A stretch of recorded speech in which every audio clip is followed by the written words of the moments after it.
நம்ம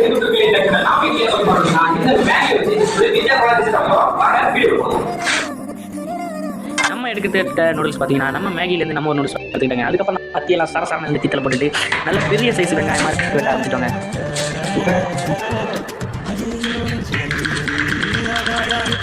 பார்த்தீங்கன்னா நல்ல பெருசு பெருசாக ஒரு 3 தக்காளி கட் பண்ணி எடுத்துக்கோங்க. நல்ல ஒரு ஸ்பூன் நசுக்கி எடுத்துக்கோங்க.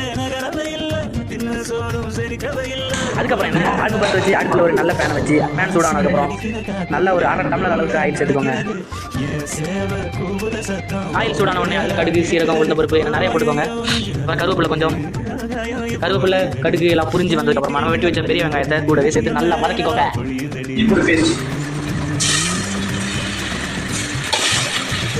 இதுக்கப்புறம் பார்த்தீங்கன்னா லைட்டாக மஞ்சள் தூள் மிளகாய் தூள் தனி மிளகாய் தூள் உங்கள்கிட்ட என்னென்ன இருக்கோ எல்லா ஐட்டத்தையும் கொஞ்சம் கொஞ்சமாக சேர்த்துக்கோங்க. இதெல்லாம் சேர்த்து நல்லா வதங்கினதுக்கு